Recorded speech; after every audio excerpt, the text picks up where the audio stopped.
decimos, ayer mencionaban pues de la situación o del problema de tener un sistema de proteínas que fuera autorregulado y que pudiera activarse por demanda, pero esa solo es una fase del mecanismo de coagulación. El mecanismo de coagulación implica 3 componentes o 3 fases en orden. Primero, el espasmo vascular. Segundo, el mecanismo transitorio, de hecho, que es la formación de un tapón de plaquetas, que no solamente activa, sino que no solamente bloquea el agujero que haya en el vaso sanguíneo, sino que también activa el sistema de la tercera fase, que es la cascada de proteínas de coagulación, que forma el coágulo propiamente dicho, que es una combinación de una red de una proteína y que en la red se incorporan y atrapan plaquetas y glóbulos rojos. O sea que va a haber, de hecho, 2 formas del coágulo. La primera, el tapón plaquetario, que es lo que llaman un coágulo blanco. Y de segundo, el coágulo ya definitivo, ¿okay? Rojo por la presencia de glóbulos rojos atrapados en él. Empecemos con el primer mecanismo. Normalmente, nosotros vamos a asumir que un vaso sanguíneo tiene su integridad, ¿okay? Está íntegro y está fluyendo sangre por él. Y acordate que para romper un vaso sanguíneo ocurre todos los días. O sea, el hecho de que a nivel capilar, por ejemplo, a nivel de arteriola, estás rompiendo vasos todos los días. Pongamos por un ejemplo, en la planta del pie, cada vez que das un paso, ¿okay? Cada vez que das un paso, particularmente si estás azotando el suelo contra un suelo duro, vaya, trotando, por ejemplo, el impacto rompe miles de vasos sanguíneos diariamente. Lo mismo en cualquier sitio donde estuviera sujeto a algún tipo de estrés mecánico. O sea que esto puede ocurrir y de hecho ocurre en una cuestión cotidiana. O sea, para el ejemplo que vamos a hablar acá, vamos a asumir que tomemos a alguien que se pone en una situación peligrosa. Vaya, en un ambiente hostil donde hay mucha posibilidad de lesiones. En este caso, Fernanda y la cocina, ¿va? Entonces tiene un cuchillo de cocina y está picando vegetales para alguno de sus almuerzos, ¿ok? Y se mete un rayón y se vuela un pedazo del dedo con el cuchillo. ¿Correcto? Ahora, digamos que sí, o sea, mira, independientemente de qué tan bueno o malo se hace en la cocina, es un accidente por lo menos esta vez te estoy poniendo en una situación, un accidente completamente lógico. ¿Ya? ¿Ok? Para ese efecto, si yo tuviera un peso por cada vez que yo me pegara un pinchazo o un rayón o algo así con una herramienta aquí en el estudio, tendría para retirarme ya a estas alturas. ¿Okay? Por lo menos los accidentes son más fáciles de explicar que los accidentes con superglue.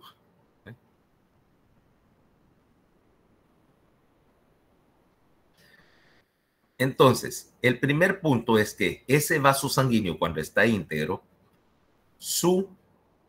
el endotelio vascular tiene 3 características que evitan que se coagule, que se active el sistema de coagulación. En primer lugar, como te digo, es íntegro y es lo único que ve el sistema, que ve la plaqueta, es la superficie entera del endotelio, porque la exposición debajo del endotelio a la membrana basal, que es esencialmente una serie de proteínas, incluyendo colágeno, la presencia de colágeno activa el sistema. 2.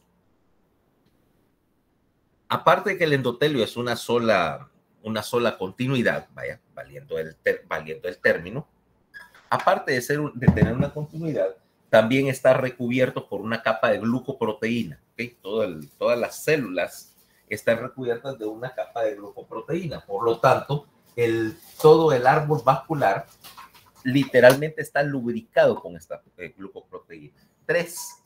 El flujo en condiciones normales es laminar, o sea, no hay turbulencia en el vaso sanguíneo. Resultado, las plaquetas pueden deslizarse libremente y no contactar nada que no sea glucoproteína. ¿Okay? O sea que básicamente esto está forrado y la glucoproteína, para ponerlo de alguna manera, es igual al recubrimiento antiadherente que tiene el vaso sanguíneo. Así como el teflón que le ponen a las, ¿cómo se llama? A las ollas y a los utensilios de la cocina, que evita que cualquier cosa se pegue a él. Ahora, vamos al caso.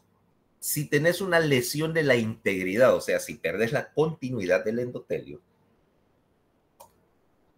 esto hace 3 cosas. En primer lugar, hay un reflejo vasoconstrictor. Acuérdate que todos los vasos sanguíneos tienen una pared muscular. Y al romperse la integridad del vaso, genera un reflejo mediado por 2 cosas. 1, la lesión física. Y esto hace que el músculo de la pared vascular inmediatamente entre en un estado de contracción sostenido. Por lo tanto, al cerrar el vaso sanguíneo y reducir el flujo, podés reducir la pérdida. Eso es lógico, ¿va? Si yo tengo una manguera, vaya, la manguera del jardín, y accidentalmente le metiera un agujero, la primera cosa que voy a querer hacer es, obviamente, cerrar la llave, ¿va? Para evitar la pérdida. El primer mecanismo es automático, o sea, la lesión o la activación del sistema me cierra por un reflejo propio del vaso, me libera de hecho norepinefrina, ¿ok? Y la norepinefrina hace que el músculo liso del vaso sanguíneo se contraiga instantáneamente. Segundo, la liberación de norepinefrina va a venir por un reflejo que implica la respuesta al dolor o a la nocicepción. Si al fin y al cabo, si lesionaste un vaso sanguíneo, muy probablemente lesionaste también terminaciones nerviosas y hay una respuesta de dolor. Y el dolor te hace liberar más mediadores que te cierran el vaso sanguíneo. Tercero, dentro de la célula endotelial vas a tener una serie de sustancias que se supone que están contenidas dentro del endotelio. Cosas como bradicinina, cosas como norepinefrina, y en particular una sustancia llamada tromboxano A2. Me voy a poner el marcador, la pizarra.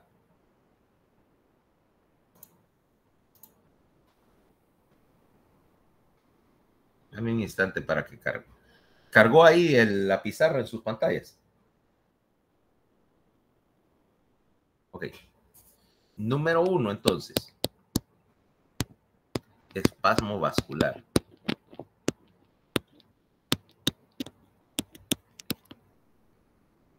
¿Provocado por qué? Reflejo, lo que llamamos el reflejo miógeno. O sea, localizado el vaso sanguíneo. 2, la liberación de generalmente norepinefrina, secundario al dolor.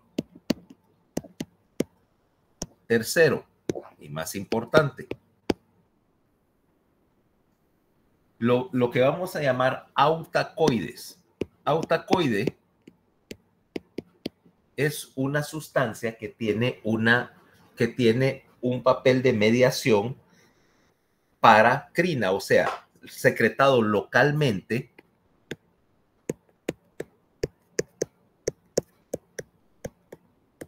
proveniente del mismo endotelio que rompiste. Y aquí, como te decía, el principal es una sustancia llamada tromboxano A2. Ese tromboxano A2 es un derivado de la cascada de prostaglandinas. ¿Ok? Ahora, tenemos una ruta. Voy a agregarle aquí una página. Ahora, mira qué es lo que sucede.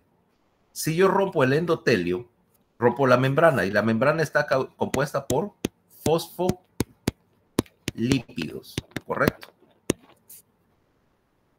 Los fosfolípidos liberados van a pasar por una enzima llamada la lipooxigenasa. La lipooxigenasa me va a hacer una serie de mediadores. La primera pasan por una segunda enzima que se llama la ciclooxigenasa, la COX. Hay dos enzimas, de hecho, COX-1 y COX-2. ¿Cabal? Y las ciclooxigenasas 1 y 2 me van a secretar prostaglandina.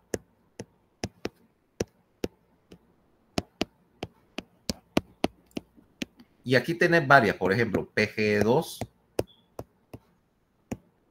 PGF2, prostaglandina F2, y estas son vasoconstrictoras.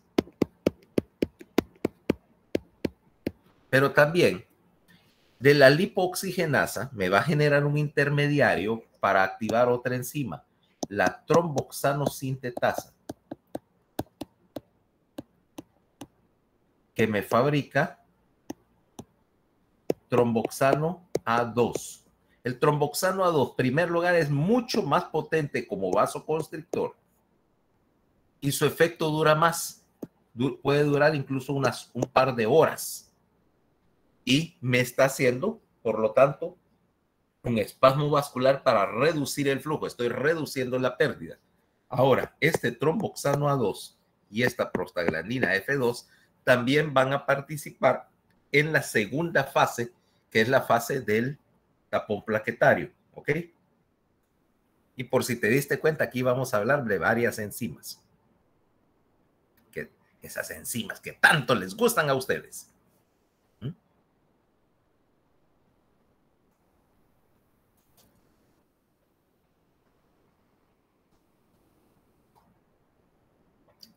¿Ok? Entonces, si logré hacer cierre del vaso sanguíneo, ahora viene el segundo punto. En ese flujo rápido que había, flujo laminar, están circulando plaquetas que ahora voy a meter para el segundo mecanismo, la activación del tapón plaquetario. Ahora, detengámonos un momentito y veamos la plaqueta en sí. En primer lugar, veamos.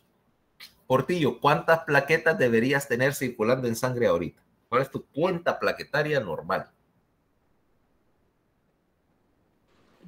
150,000 a 450,000. Entre 150 y 450,000. Y de hecho vos estás trabajando con un exceso grande de plaquetas, ¿ok? O sea, yo tengo muchas más plaquetas circulando de las que necesito para que el mecanismo sea eficiente, o sea, trabajo con reserva. En principio, con 100,000 plaquetas por microlitro, o sea, por milímetro cúbico, es suficiente para el mecanismo de coagulación, incluso en términos de responder a una lesión. Cosas que te interesan, por ejemplo. Vamos a hacer un procedimiento quirúrgico en alguien, que es precisamente a donde vamos a ver el ejemplo en términos de necesidades para el sistema. Y suponete que vamos a operarte de algo que es de las cirugías más sangronas que hay. Puede ser, por ejemplo, cirugía cerebral, donde tenés que tener un sistema de coagulación funcionando a la perfección, o sea, funcionando al 100% por las consecuencias de que quede algo sangrando allá dentro de la cabeza, ¿va? O cirugía de tiroides, no tenés idea de lo rápido que se pueden poner las cosas feas si algo queda sangrando en el cuello, donde aquí literalmente no hay espacio para nada. ¿Okay? Todo está tan empacado que cualquier coágulo va a ser un conflicto de espacio. Y yo lo que te pediría, si me dicen, vale, vamos a operar a Portillo del cerebro, pero me enséñame la cuenta plaquetaria, me dice, ¿cuántas necesita, doctor? Que tenga 100,000 plaquetas por milímetro cúbico, yo ya estoy contento, yo ya no tengo riesgo. Sangrar, empezar a sangrar espontáneamente porque te faltan plaquetas para activar la coagulación, más o menos en el rango de 50,000 plaquetas. ¿Okay? Con menos de 100,000 yo no te opero, y con menos de 50,000 plaquetas por milímetro cúbico vas a empezar a tener sangrado espontáneo. ¿Okay? Generalmente en los sitios, obviamente en los sitios de trauma, no sé, en los puntos donde te pincharon para una aguja, o las encías, ¿ok? O las mucosas, ahí, pero tenés que tener 50,000. Ese es el valor de peligro en este caso. 100,000 es el valor deseado mínimo. Y generalmente, como vas a consumir plaquetas, por lo menos desde el punto de vista del cirujano, dice, ok, yo le puedo entrar con 100,000 plaquetas, pero tendrán que tener plaquetas para transfundir en reserva para reponer las que yo voy a gastar durante la cirugía. ¿Ok? Y si puede, por supuesto, eso es una cosa que pasa con cierta frecuencia.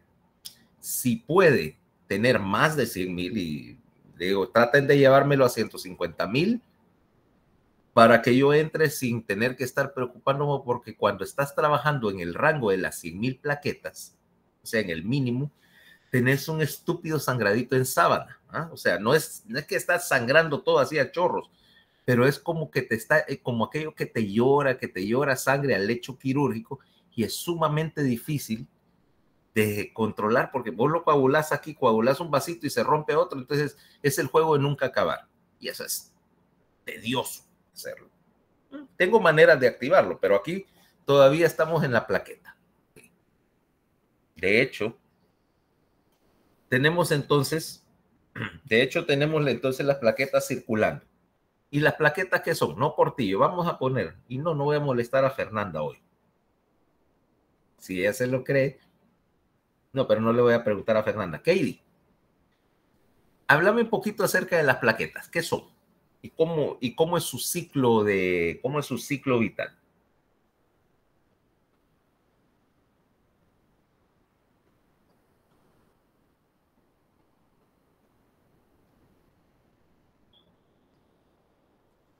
No está ahí. No, sí. Las plaquetas son las que nos ayudan a la coagulación de la sangre, ¿no? Sí. Entonces, al momento de que estas en bajas, es muy probable que ocurra la hemorragia, como sucede cuando las personas tienen dengue, ¿no? Y Bueno, su nivel sí. plaquetario baja. Ahora, ¿qué son? Son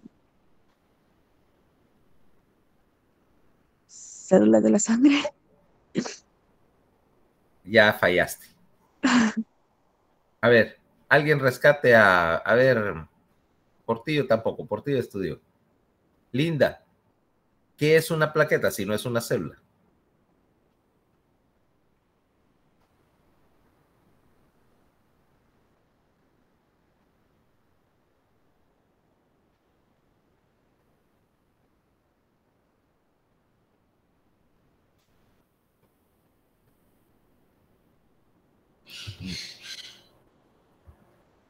Pues son células sanguíneas y no son como parte de una célula, no es una Ok, célula completa. correcto, es un fragmento de una célula. Es un fragmento de una célula, no una célula completa.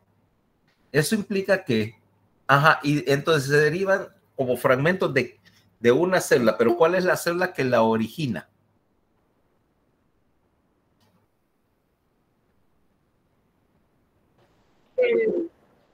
El megacariocito. O sea que el megacariocito que nunca, fíjate, Los megacariocitos, que son derivados de la línea, ¿cómo se llama? Mieloide,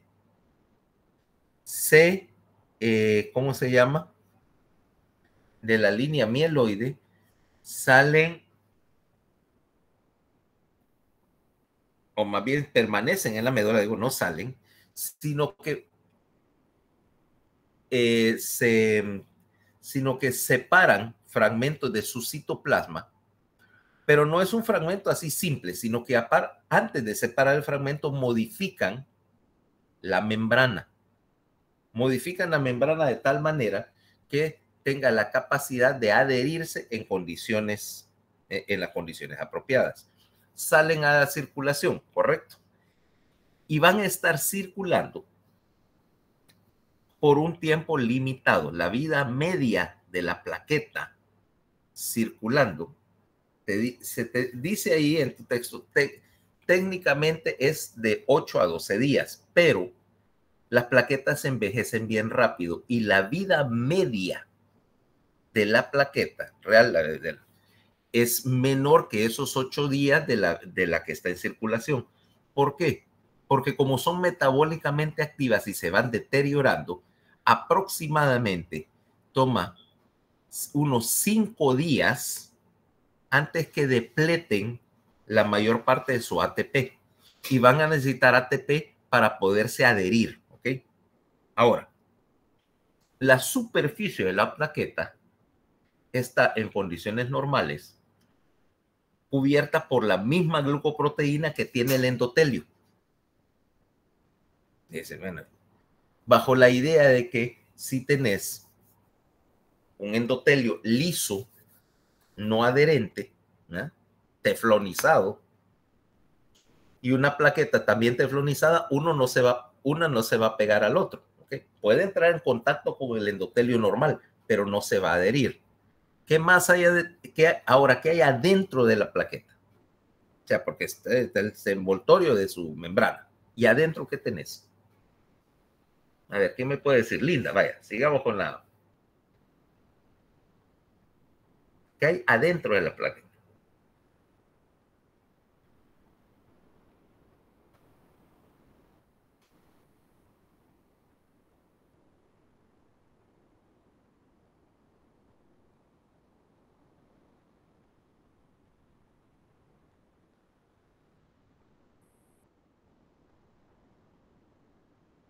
Ni idea. Bueno, alguien rescate a Linda ahí. Judith, ¿estás ahí?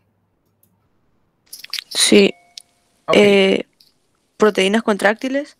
Tienes proteína contráctil, actina y miosina, o sea que la plaqueta puede encogerse. ¿Qué más? No sé, ATP o ADP. ATP y las enzimas necesarias para romper el ATP a ADP, ¿ok? Porque lo que te interesa no solo es la fuente de energía, sino que el ADP te va a servir como mediador. Ya veremos para qué. ¿Qué más?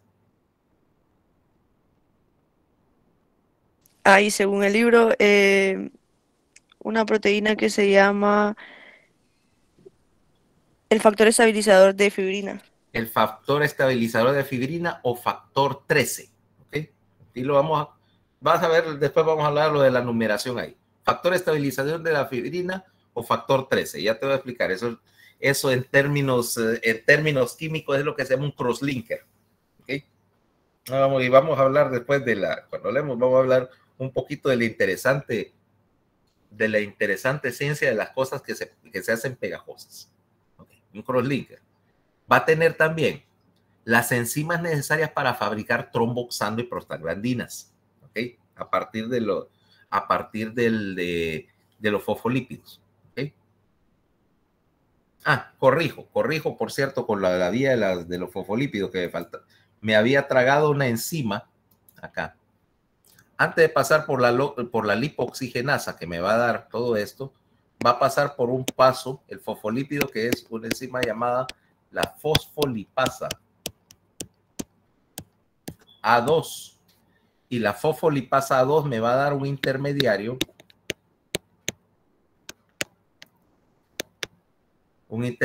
Esencialmente ácido araquidónico, que entra aquí a la lipoxigenasa. Me tragaba este paso. ¿Ok? Entonces, las plaquetas tienen la lipasa. Por lo tanto, pueden convertir sus fosfolípidos de membrana o los fosfolípidos que salgan del endotelio dañado y pasarlos a tromboxanos y prostaglandinas. ¿Okay? Entonces tienen, ya dije, bueno, la vía del ATP, la vía de prostaglandinas, el factor estabilizador de la fibrina, otro factor secretado por la plaqueta que se llama factor de von Willebrand, ¿ok? O factor 9, que también va a participar en la activación del sistema de la cascada de coagulación. Y por último, un factor que se llama factor de crecimiento endotelial derivado de la plaqueta, ¿okay? Que nos va a servir después para hacer la reparación del endotelio, porque ahorita yo lo que estoy haciendo es tapando el bache, pero después tengo que reparar el endotelio y para eso necesito un factor de crecimiento endotelial. Eso lo usaré después. Ahora, ¿cómo funciona la plaqueta? Como te digo, en ese momento la plaqueta es lisa y antiadherente, pero en cuanto entra en contacto, ya sea con prostaglandina y tromboxano, que están siendo liberados ahí en el área de la lesión, la plaqueta cambia y empieza a producir, a convertir ATP a ADP. Y la plaqueta, una vez que empiece a acumular ADP, se hace pegajosa. ¿Okay? Se hace pegajosa, pierde esa glucoproteína y se hace pegajosa, increíblemente adherente. 2. Este mecanismo de adherencia también se puede empezar cuando tomes colágeno. Acordate, rompiste la pared del vaso y expusiste el colágeno, y el contacto de la plaqueta con el colágeno hace que la plaqueta igualmente se vuelva pegajosa y se pega al colágeno y se pega a la proteína de la membrana basal. Al mismo tiempo que hace eso, esa plaqueta empieza a adherirse a otras plaquetas. Entonces tenés una adhesión, lo que vamos a llamar agregación plaquetaria, principalmente mediado por prostaglandinas y tromboxano. Ahora, quiere decir que si yo bloqueo la formación de prostaglandinas y tromboxano, yo desactivo la plaqueta sigue ahí, pero la desactivo, y ese es el mecanismo de acción de los antiagregantes plaquetarios. Si a abuelita le dicen, tómase una aspirinita de niño, o sea, 100 miligramos todos los días, dice que como dicen, para adelgazar la sangre, lo que estás haciendo realmente es para evitar que se haga pegajosa la plaqueta. ¿Okay? Y aquí es donde venís, bueno, adelanto de farmacología, que hay dos tipos de inhibidores de la agregación plaquetaria. Uno son los inhibidores reversibles, como el clopidogrel, ¿okay? Que también pueden utilizarlo, y el otro son los inhibidores irreversibles, como la aspirina. ¿Okay? Si yo te doy aspirina, una aspirinita ahorita, Fernanda, yo estoy inhibiendo aproximadamente, con una dosis de estas, estoy inhibiendo aproximadamente el 20% de tus plaquetas. ¿Okay? Están ahí, están circulando, pero ya no se pegan al vaso, o sea, no van a servir porque literalmente les quité lo pegajoso. ¿Cabal?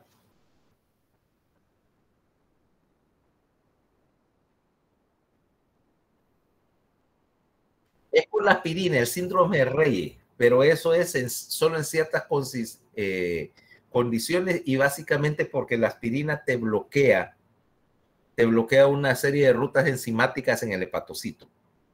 Solamente en ciertas condiciones, ¿ok? Particularmente en algunas infecciones febriles. Pero en condiciones normales, para tu masa corporal, 100 miligramos de aspirina prácticamente no tienen efecto hepático. ¿Okay? Sí tienen efecto sobre la plaqueta, que es súper sensible a la inhibición. El problema es que la plaqueta está trabajando en un balance bien delicado acá. Si vos tenés demasiada agregación, tenés problemas, o sea, un estado hipercoagulable, lo que llamamos, bueno, estado hipercoagulable es una buena manera de decirlo, en la cual la plaqueta es espontáneamente pegajosa y tiende a adherirse a otras plaquetas o adherirse a cualquier irregularidad en la superficie del vaso. Le hace, por ejemplo, a un trombo de colesterol que hay en la pared del vaso y se van acumulando hasta que te lo tapan. ¿Ok? Una mala idea, ¿verdad? Pues es obvio entender de que si tenés una plaqueta que te está activando el mecanismo de coagulación cuando no debe, no es nada bueno. Pero como te digo, es un balance bien delicado entre demasiado adherente y una plaqueta que no se pega a nada porque entonces no hace sus funciones. Si vos tenés un paciente, y ese es uno de mis berrinches principales, cuando yo hablo, por ejemplo, con los médicos generales o con los internistas, me dicen, no, que hay que operar a este paciente. Bueno, le digo, y está tomando aspirina. Sí, no se preocupe, doctor, pero tiene 350,000 plaquetas por milímetro cúbico, no va a tener problemas. Ah, sí, ¿cómo no, man?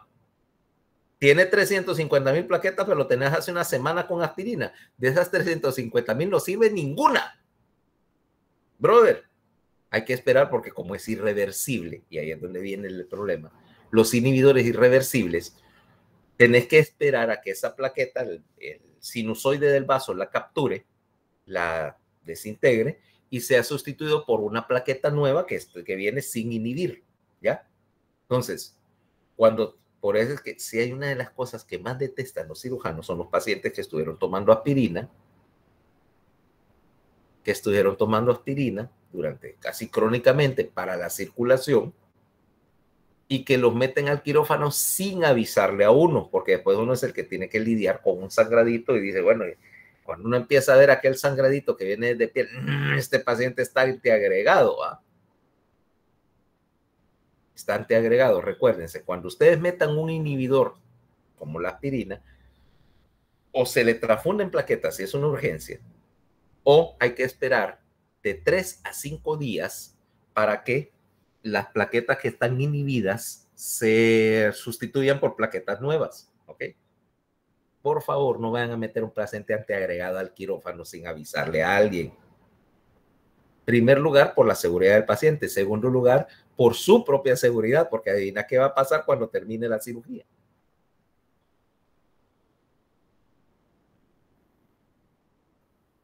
Van a tener un cirujano muy enojado enfrente, ¿ok? Un cirujano así cuando le ves los ojitos así como rojos y con un brillo asesino cuando salió del quirófano, mejor no estés ahí, ¿ok? Mejor no estés ahí. Entonces, el resultado de todo el mecanismo de activación es que la plaqueta al contacto liberó ADP, liberó también tromboxano proveniente de su propia membrana o de la membrana de las células endoteliales, y el tromboxano no solamente atrae plaquetas, sino que las hace pegajosas. Resultado, estás empezando a formar un tapón de plaquetas que se están pegando la una a la otra. Ok. Para ponértelo así, vamos a imaginar que Fernanda se va de crucero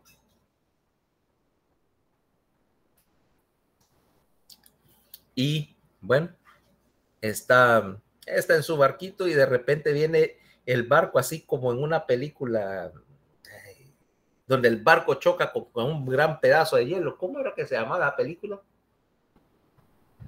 Ah, Titanic. ¿Ok? Ahora Fernanda está tratando de tapar el agujero en el barco antes de hundirse. Y lo que encuentra en la bodega del barco, dice, algo tengo que ponerle, encuentra en la bodega del barco una dotación vitalicia de chicle. No, mejor aún. Fernanda, ¿sabes qué es un Tootsie Roll? Ok. Sabes que los Tootsie Rolls se usaban precisamente para eso. En la Segunda Guerra Mundial, en tu ración, aclaremos un poquito, en tu ración del ejército siempre viene algún dulce, ¿ok? Chicle, dulce, etcétera. Casi como obligatorio. En primer lugar, porque es una de las cosas, de las pocas cosas agradables que tenés cuando andas metido en un ejercicio militar o en una guerra, es por lo menos tener un chicle, ¿va? Un dulce. Y el problema es que casi todos los dulces se derretían, pero el Tootsie Roll te das cuenta que incluso en el calor de San Pedro Sula es aparte de chicloso y pegajoso, no se derrite. Entonces, en la guerra, una de las cosas que hacía, por ejemplo, tenías un agujero de bala en el tanque de combustible, agarras uno, lo masticas un poquito para que se active, se ponga pegajoso y como no se disuelve ni con la gasolina, lo utilizabas para pegar. Entonces ahora tenés esa situación. Tenés un agujero en tu barco y tenés muchos Tootsie Rolls. ¿Qué vas a hacer? Dejar masticar y pegar uno y otro y haces un tapón de Tootsie Roll. Eso es exactamente lo que estás haciendo ahí. Un tapón de una sustancia, en este caso de plaquetas, que son pegajosas y se adhieren a todo y se adhieren, muy importante, a sí mismas. Una plaqueta se pega a otra y una vez que se fusionaron, es bien difícil que puedas romper ese tapón. 3. Una vez que lograste hacer un tapón de plaquetas en el agujero del vaso, activa la proteína contráctil de la plaqueta. Por lo tanto, todo el manojo de plaqueta se va a retraer. Y entonces, me están cerrando el agujero. Parcialmente, por lo menos. Si tengo un gran agujero en el vaso sanguíneo, obviamente que no lo voy a poder cerrar del todo. Pero, bueno, lo reduce. O sea que ahora ya tengo un sistema o un tapón de plaquetas que me está que me está haciendo un tapón temporal, fíjate, temporal de plaquetas. Ahora, en este momento, todo este mecanismo, ¿cuánto tomó? El primer paso, la contracción del músculo, es instantáneo, toma menos de un segundo. Entonces, fase 1, músculo y espasmo. Me toma menos de un segundo. Fase 2, plaquetas.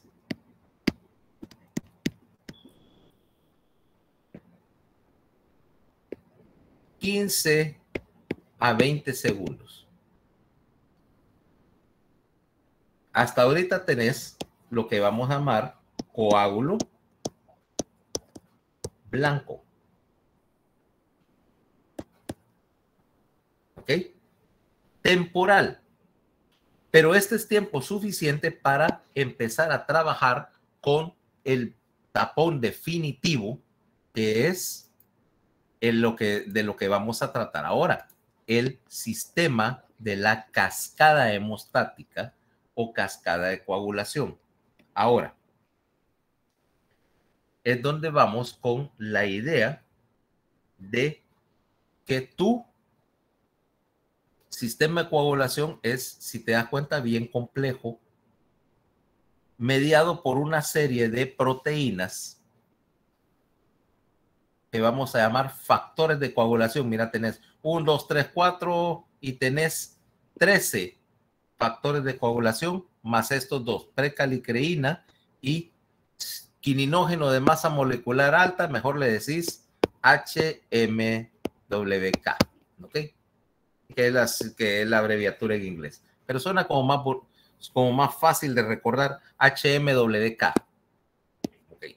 Ahora, todos estos factores son un sistema de una cascada que vas a hacer amplificación y que vas a tener, de hecho, más de una manera de iniciar la cascada para hacer, al final, un polímero de fibrinógeno, que es la estrella del show. Ahora, si yo hablo de polímeros, okay, y me voy a meter en un campo interesante, en el campo de los plásticos, porque esencialmente el tapón es un plástico biológico. Ahora, tomemos uno que no es biológico y agarramos acá un frasquito de una sustancia con la cual Fernanda no debería jugar mucho.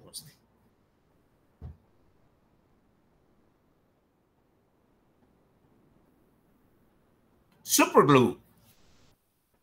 No sabes las posibilidades de desastre que tiene este frasquito.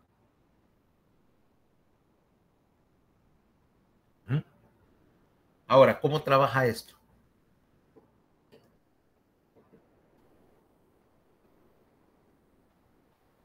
¿Cómo trabaja esto? Todo el mundo lo ha usado, ¿ok? Todo el mundo lo ha usado. De hecho, bueno, este es dice que es para pegar uñas, pero realmente es Superglue de buena calidad. Ahora, ¿cómo trabaja? Empecemos por el principio vamos a poner acá.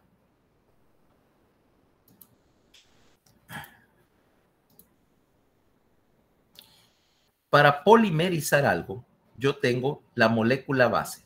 En este caso lo voy a poner acá y tiene un sitio activo acá en la punta. Ya tengo flotando un montón de estas. En este caso esto es fibrinógeno. Fibrinógeno es una molécula grande, pesa unos 300.000.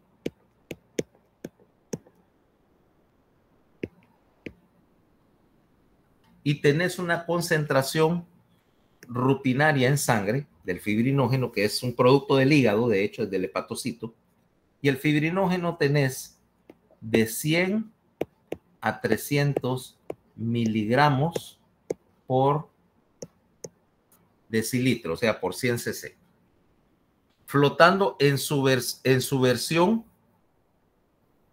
inactiva. Ahora, yo lo que necesito es, para activarlo, con una enzima, quitarle el tapón al fibrinógeno, o el protector a la molécula del fibrinógeno, ¿ok? Con lo cual, ahora lo que voy a tener son hebras de fibrinógeno listas para que en cuanto uno entre en contacto con la otra, se adhieren, mira, se adhiere y se adhiere para convertir este paso de fibrinógeno al cortar el tapón me va a provocar, me va a fabricar su derivativo, que es fibrina. ¿Ok? Aquí tenés una fibrina, una hebra de fibrina, que es, como decirlo, activo. Le quité el seguro y esta fibrina instantáneamente se va a adherir a cualquier hebra de fibrina que ande flotando para formarme una red de moléculas de fibrina. Mira, es una red para pasar de uno solo, que es lo que llamamos monómero de fibrina, y cuando se forman en una red, es ese proceso es lo que llamamos polimerización. Y claro, una red no es soluble, el monómero es soluble, ya polimerizado no lo es, ¿ok?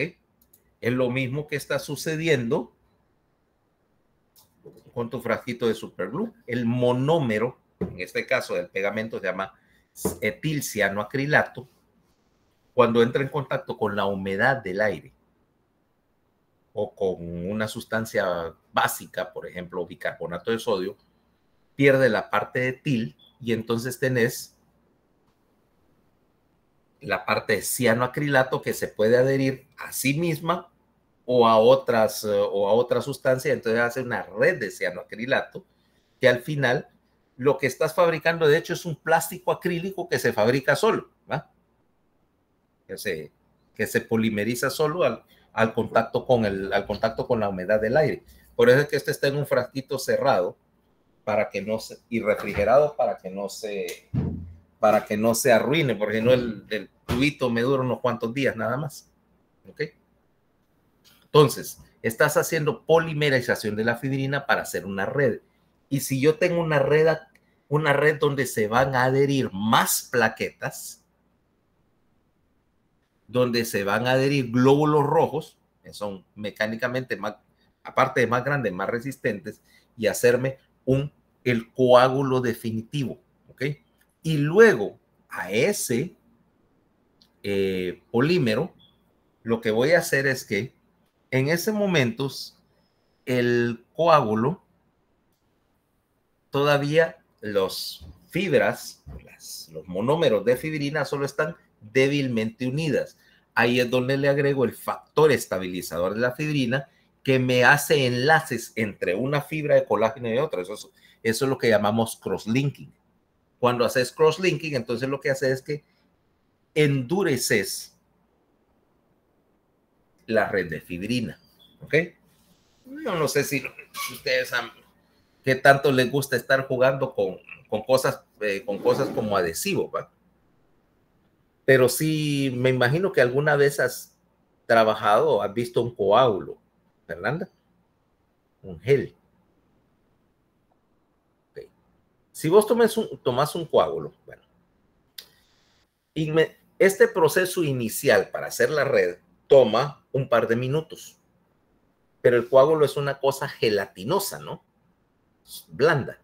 Sin embargo, pasado el tiempo, conforme vas haciendo efecto con el estabilizador de la fibrina, este estabilizador de la fibrina hace que el coágulo, en primer lugar, se encoja, se retraiga, y dos, que se haga duro. Vaya, por ejemplo, tenés un rayón acá y tenés un coagulito, y la costra, que básicamente es un coágulo de fibrina, es suave, ¿no? Pero pasadas unas horas o un día, esa costra es dura y difícil de arrancar, ¿ok? Si sos de las que pasaba arrancándote todas las costras de tus rodillas. No lo negues. Mentiras. ¿Alguna vez tuviste 6 años? Bueno, creo que todavía tenés 6 años, pero no sé. Y todos los niños y niñas de 6 años les gusta arrancarse las costritas.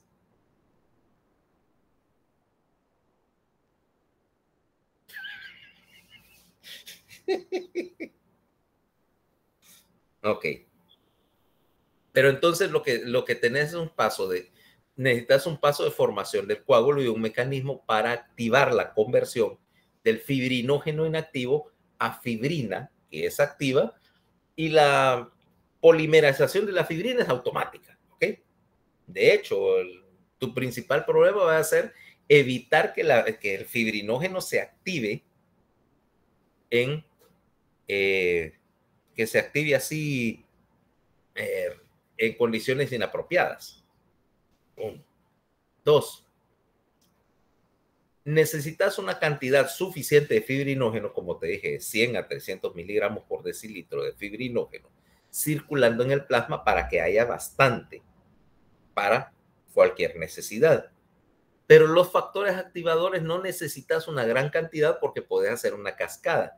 Y realmente lo que vas a ver acá en la cascada de coagulación es que estos factores de coagulación están actuando básicamente como son enzimas. Pues. Son enzimas que están multiplicando. Cada vez que hagas un paso, vas a hacer multiplicación. O sea que necesitas una muy pequeña cantidad del iniciador para catalizar al segundo paso del iniciador, etcétera, para terminar catalizando la reacción final.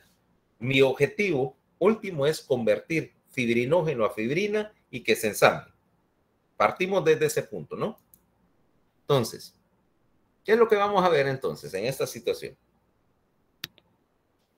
El fibrinógeno, todo este proceso involucra acá protrombina, fibrinógeno y el catalizador por excelencia aquí es calcio. Punto número 2 de nuestra discusión. Necesitas calcio para el sistema de coagulación. Si yo quito el calcio, fíjate bien, de todas estas reacciones, la fibrina no se forma, ¿ok? No se forma el polímero. Y de hecho, vos vas a venir y tomás un tubito. ¿Okay?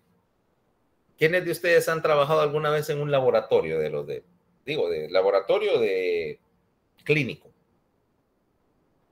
Aquí no hay nadie que tenga experiencia con eso, creo.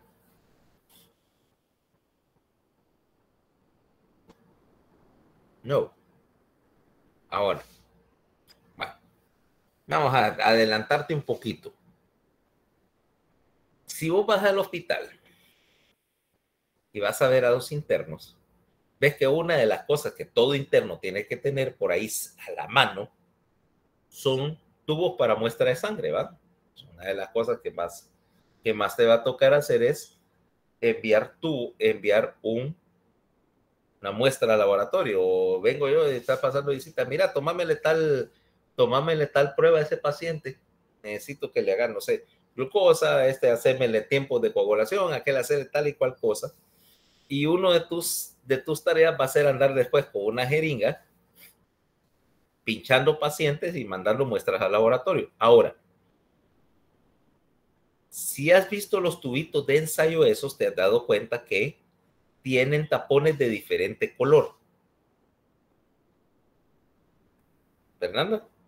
O cuando vas y te van a hacer exámenes para cualquier razón, has visto que la técnico, en vez de tomar un solo tubo, toma varios tubitos de diferente color, ¿correcto? Ok. Entonces, ahí tenés porque son diferentes aditivos.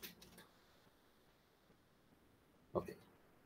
Cosas que, bueno, que después vas a saber, no son importantes ahorita, pero para que vayas teniendo una idea. Si vos ves un tubo con tapón rojo, ese es un tubo plain, ese no tiene anticoagulante. Y en cuanto yo ponga la sangre ahí, por contacto con el vidrio se va a activar el sistema de coagulación y la sangre se va a coagular. Obviamente que es a propósito, vaya, por ejemplo, para tomar muestras de laboratorio donde lo que querés es suero, ¿va? El suero, o sea, cosas como glucosa o creatinina o enzimas plasmáticas, transaminasa y todo eso, van en un tubo plain. ¿Okay? Pero si me mandas un hemograma en un tubo lo que va a llegar al laboratorio es un coágulo, no, eso es inutilizable.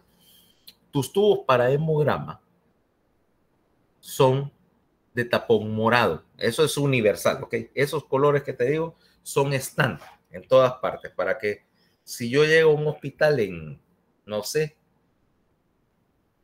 en Hanoi, y aunque yo no sepa una palabra vietnamita, pero quiero sacar un hemograma, yo sé que ahí está el tubo de tapón morado y ese es el que de ahí le voy a sacar la sangre. ¿Ok? Aparte, para que el laboratorio lo identifique visualmente. Entonces, este tubo morado tiene un anticoagulante que se llama EDTA, etilendiaminotetracetato. Y los anticoagulantes como el EDTA lo que hacen es que capturan todo el calcio.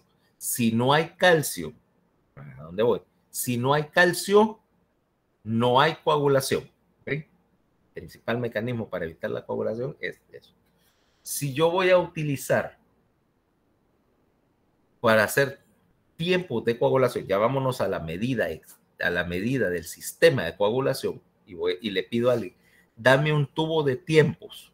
Tubo de tiempos es de tapón azul y tiene citrato de sodio, o sea, ácido cítrico porque captura el calcio. Y los tubos de tiempo, por cierto, son de una medida estándar y tienen una rayita, ¿ok? Tenés que llenar el tubo hasta la rayita para que sea la proporción correcta de anticoagulante a sangre. Ahí sí, porque de eso depende lo que después vamos a hablar de la medida del sistema de tiempo de coagulación. 3. Y tenés otros tubos para ciertas pruebas especiales, por ejemplo, gasometría y otras, que dice que es tapón verde. El tapón verde tiene heparina, que es otro tipo de anticoagulante que veremos después para qué. ¿Ok? Entonces tengo heparina en el tubo. Entonces, aquí vamos a asumir que estoy utilizando otro mecanismo, pero en principio lo que yo quiero es hacer una reacción que me convierta fibrinógeno a fibrina en presencia de calcio. Si no hay calcio, aunque tenga fibrina, el coágulo no se forma. Y de hecho, vos podés fabricar ese coágulo de fibrina artificialmente porque hay una manera de hacer pegamento para humanos. ¿Okay? Pegamento de fibrina, en el cual agarras un poco de crioprecipitado, que es un derivado de sangre. ¿Okay? Crioprecipitado es un derivado de la sangre que tiene una concentración alta de fibrinógeno. ¿Okay? Y yo voy a activar el fibrinógeno utilizando la enzima que activa el fibrinógeno, que es trombina. ¿Okay? Estamos aquí, mira. Trombina activa el fibrinógeno. ¿Ok? Y entonces yo agarro en el quirófano, agarro un poco de crioprecipitado en un tazón. La trombina ya viene en frasquitos. ¿Ok? Es estable, viene en un frasquito así. Y le agrego gluconato de calcio para agregar el calcio. Entonces inmediatamente aquello empieza a gelificarse. Son tres líquidos y empiezan a gelificarse, ¿okay? Por activación de la proteína. Entonces ya cuando está formando, es un gel increíblemente pegajoso. ¿Okay? Se pega los guantes, se pega el equipo. Es literalmente pegamento. Y entonces yo agarro ese pegamento y tengo, qué sé yo, un hígado sangrante o una fístula de líquido y le empiezo a untar este pegamento y yo veo cómo se va solidificando y me sirve como sellador. Y como es un sellador biológico, lo puedo utilizar sin riesgo de nada, ¿no? Entonces, esa es la reacción que yo quiero hacer. Entonces, veamos qué es lo que tengo. Yo tengo acá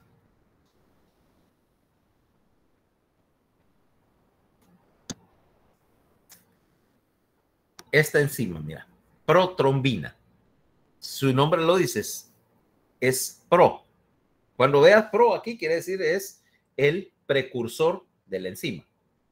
La protrombina, yo necesito activarla, o sea, convertirla en su forma activa mediante una sustancia misteriosa llamada activador de protrombina, que en presencia de calcio me va a formar trombina.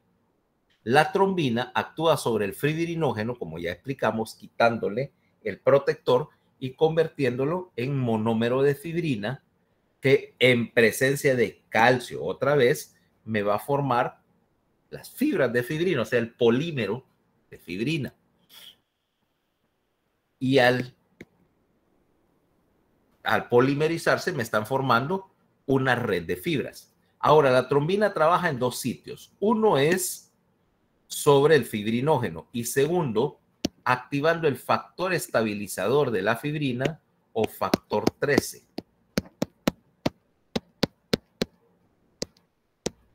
Factor 13 para hacerme esto, vaya, si querés decirlo, el monómero en presencia de calcio hace ensamblado. Mientras que el factor 13 lo que me hace es cross linking. O sea, la formación de un enlace cruzado que estabiliza, que endurece el coágulo. Todo este mecanismo, protrombina activa trombina, trombina activa, protrombina, perdón, es activada para convertirse en trombina, la trombina actúa sobre el fibrinógeno para hacerme el monómero de fibrina que se ensambla solo para hacer un polímero y que es estabilizado. Todo eso se llama la vía final común. O sea, esto es lo que va a terminar la cascada de coagulación.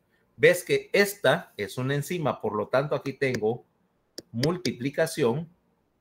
Aquí tengo multiplicación, o sea, estoy incrementando la respuesta, y esto es pura retroalimentación positiva. Por lo tanto, esto es un proceso bien rápido. Va a funcionar en factor de segundos, más o menos. Vamos a ver en términos de tiempo. En términos de tiempo, ¿cuánto me tomaría esto?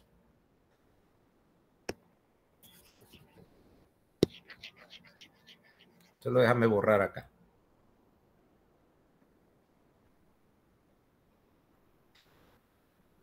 Este proceso acá me toma de 10 a 15 segundos. Y la activación del sistema aquí, bueno, va a variar. Pues una de las rutas me va a trabajar en un promedio de unos 13 a 15 segundos. 15 segundos. Pero también tengo otra ruta que me va a tomar, ¿qué le pasa a esta pendejada? De cerca de 28 a 30 segundos, porque tengo ahora dos maneras de llegar aquí a la activación de la protrombina. Entonces, toda la vía final común, te diste cuenta, toma menos de 1 minuto. Y eso lo podemos medir, de hecho, hablando de cuánto tiempo toma el sistema en global, en hacer un espasmo vascular, pegar plaquetas, activar el sistema, y eso lo podrías medir mediante lo que llamamos tiempo de sangrado, ¿ok? Tiempo de sangrado medido en forma clínica, y es algo, si lo querés decir, es ridículamente simple de medir, ¿ok? Yo agarro, y para medir el tiempo de sangrado o la activación de toda la cascada, fíjate, de toda la cascada, la manera más simple es hacerlo así, mira. Agarro una lanceta y te hago un pinchazo de aquí, por ejemplo, en el lóbulo de la oreja, y estoy midiendo estoy absorbiendo la sangre, estoy viendo cuánto tiempo toma en dejar de sangrar. Y eso toma de 1 a 2 minutos, ¿no? O vos venís y lo probamos de una manera más cruda, aunque no es la técnica correcta. Pinchazo acá y estoy viendo cuánto tiempo te toma dejar de sangrar. Y decimos 1 a 2 minutos. Ok. Ahí estás midiendo la actividad de todos los 3 componentes. Ahora, el tercer componente, como te digo, yo lo que quiero es buscar un mecanismo para activar la fibrina. Y aquí es donde entro en 2 rutas diferentes. Tenemos lo que se llama la vía directa de la cascada de coagulación y la vía indirecta de la cascada de coagulación. O sea, 2 mecanismos paralelos para activar la coagulación. Esto es un mecanismo de seguridad, porque en caso de que la ruta, no directa e indirecta, el término más comúnmente usado es lo que llamamos la vía intrínseca y la vía extrínseca de la cascada de coagulación.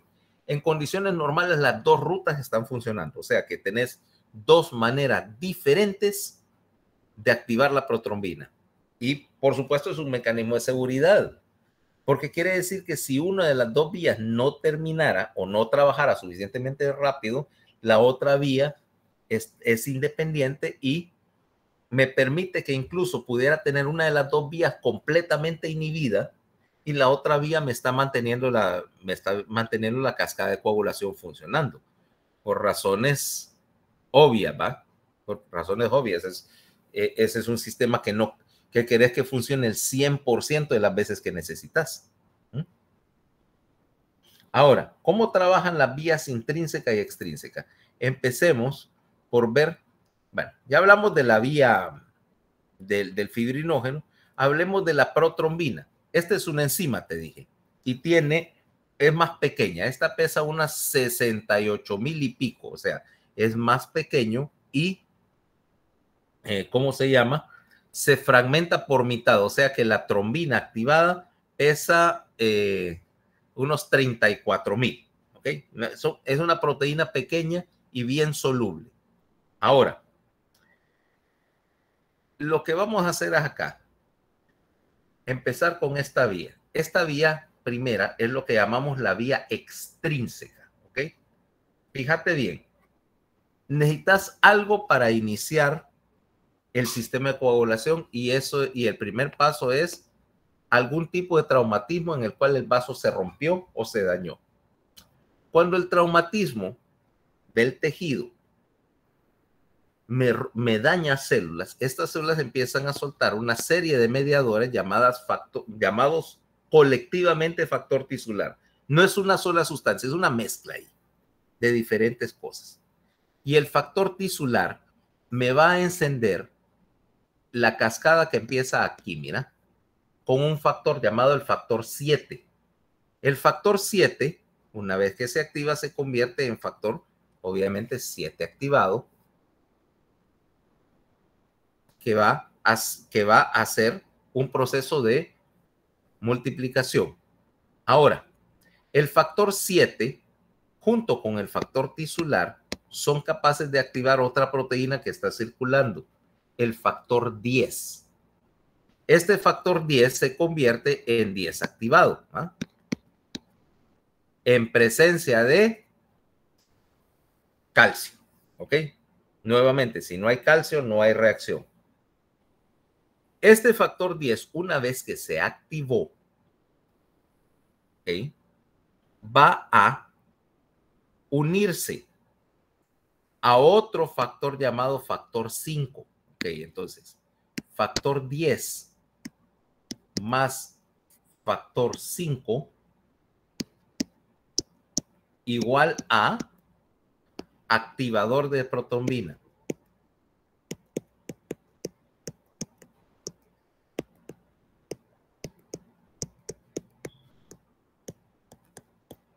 Repitiendo, el trauma del tejido activa a 7.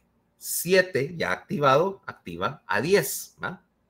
10 activado se une al factor 5 y la combinación de estos dos se llama activador de protrombina. Ahora, el activador de protrombina no funciona si no le agregas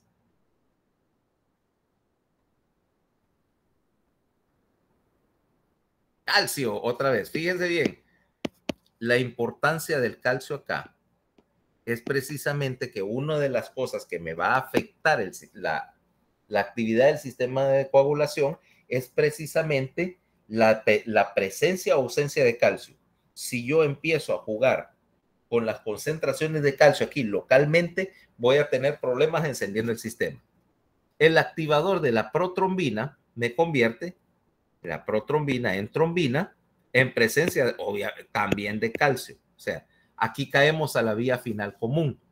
Pero además hay dos cosas que notar. Primero, déjame nada más borrar acá. Cuando yo forme trombina, la trombina me activa más factor 5 que me forma más activador de protrombina. Positivo, positivo, mira. Aquí tengo un pequeño ciclo de retroalimentación positiva que me aumenta rápidamente las concentraciones de trombina. Yo quiero que estas concentraciones de trombina suban lo más rápido posible porque esto es lo que me va a activar el fibrinógeno, que es el pegamento que yo necesito. 1. 2. Fíjate bien, ¿te acordás que te dije que la plaqueta podía liberar fosfolípidos y tromboxano y toda esta serie de sustancias? Los fosfolípidos plaquetarios, en particular uno que llama el fosfolípido plaquetario 3, también me pueden fabricar más trombina a partir, obviamente, de la protrombina y añadirle al ciclo. Por lo tanto, tengo dos entradas acá. Uno es el tejido y otra es la plaqueta. Resultado, para ponértelo así como en la manera rápida. Trauma activa a 7, 7 activa a 10, 10 se une a 5 y activa a protrombina, que de hecho es factor 2. ¿Va? Entonces, podés ponerlo de esta manera. 7 a 10, 10 más 5, 10 más 5 a la vía final común. Vaya, es la manera rápida de decirlo. No sé, me parece como que esto pudiera, alguien con más talento artístico que yo lo pudiera hacer, así como hicieron con el ciclo de Krebs, que lo cantan en rap, ¿va? Yo obviamente no soy bueno para eso. Pero entonces ya tengo la primera vía. Nuevamente, trauma activa 7. 7 activado, actúa sobre 10 para formar 10 activado. 10 activado se une a 5 y a calcio, bueno, para hacer el activador de la protrombina. El activador de la protrombina, obviamente, fabrica trombina, que a su vez activa más factor 5 y hace retroalimentación positiva. Para todos estos procesos necesitas calcio en todas las reacciones menos para la primera, o sea, la activación del factor 7. 7, 5, protrombina, todo necesita calcio. Y 2, y como añadido para acelerar la reacción, el factor tisular también me acelera la reacción que me crea activador de protrombina, y los fosfolípidos de las plaquetas son un activador de protrombina en sí mismos. ¿Ok? Ahora, todos los factores de coagulación que requieren calcio, en particular 7, 2, 5, 7 y 10, todos estos factores, mira, la protrombina, el factor 7 que te dije, el factor 5 y el factor 10, los 4 ellos que necesitan calcio dependen de vitamina K. Factores dependientes de vitamina D. Protrombina, que es lo mismo que decir factor 2. Factor 5, factor 7, factor 10. ¿Por qué? La vitamina K te trabaja en la síntesis de estos factores. Cuando vos ves estos factores desde el punto de vista estructural, son una proteína. Y en la cadena de la proteína aquí tenés unos sitios activos o un residuo de un aminoácido que se llama hidroxiprolina. Ahora, la hidroxiprolina no es un aminoácido de los 20 del código. Aquí tenés residuos que hay que agregarlos después de armar la cadena principal. Y estos residuos de hidroxiprolina que están acá son los sitios de unión para el calcio. Aquí es donde va a llegar el calcio a unirse. ¿Okay? Para agregarle esas hidroxiprolinas a la cadena del factor de coagulación, necesitas transportar este residuo hacia la proteína y ensamblarlo. Y el transportador es vitamina K. Por lo tanto, si yo no tengo vitamina K disponible, no puedo sintetizar estos factores, o si los sintetizo, los sintetizo en forma incompleta y no sirven para nada porque no tienen dónde unirse el calcio. Resultado, los anticoagulantes que me bloquean la vía extrínseca me incluyen sustancias que inhiben a la vitamina K, inhiben la formación de estos factores. La protrombina, o sea, acordate nuevamente, 2, 7, 10 y 5 son dependientes de vitamina K. Si yo no tengo vitamina K, la vía extrínseca no se puede completar. ¿Okay? Y entonces decir, bueno, ¿qué utilizo yo para inhibir la vitamina K? Ahí tengo una serie de sustancias. La primera, o el prototipo que voy a hablar acá, es la warfarina. La warfarina, que es un inhibidor competitivo de la vitamina K. O sea, imita a la vitamina K y la inhibe. Bloquea más bien los sitios donde la vitamina K debería unirse. Ahora, ¿dónde vas a encontrar warfarina? Aparte de para uso médico. es un raticida, es un veneno para ratas. Cuando vos querés asesinar a alguien dándole veneno para ratas, lo que estás tratando es que se muera por sangrados. Y las ratas hacen eso. O sea, el problema es que problema de hecho, vaya, es que las ratas son bien inteligentes. O sea, si le pones algo que tenga olor o sabor o algo así, o que sea inmediatamente venenoso, viene una rata, tal vez se lo come, se muere, pero las otras, viendo lo que pasó, se evitan el veneno. Pero la warfarina y todos los anticoagulantes no empiezan a actuar inmediatamente, tenés que absorberlos y no tienen efecto sobre los factores de coagulación que ya existen en sangre, sino que bloquean la producción de los nuevos, o sea que son de efecto retardado. Las ratas se comen la warfarina, el Coumadin,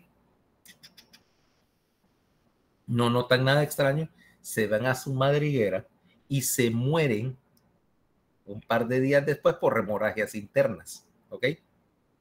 Con lo cual no despiertan sospecha.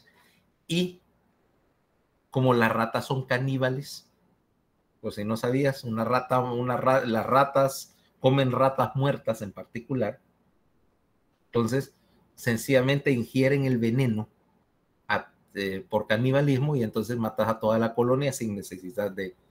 Por eso es que son tan útiles. Ahora, y vos decís, bueno, ¿y qué tiene que ver todo esto? Resulta que la warfarina se utiliza todavía para anticoagulación, que es diferente, fíjate, y quiero que entiendan ahorita, es diferente antiagregar, o sea, bloquear la plaqueta, que anticoagular, que es bloquear la cascada de coagulación. ¿Ok? No vayan a confundir los términos porque mañana vamos a seguir hablando de la otra ruta y ver cómo se ensamblan las dos y cómo se controlan. ¿Vale? Entonces, ya son las 10. Vayan a bioquimicar. No quiero que se queden sin su dosis diaria de enzimas. Las enzimas son buenas para la salud. Ok, bye.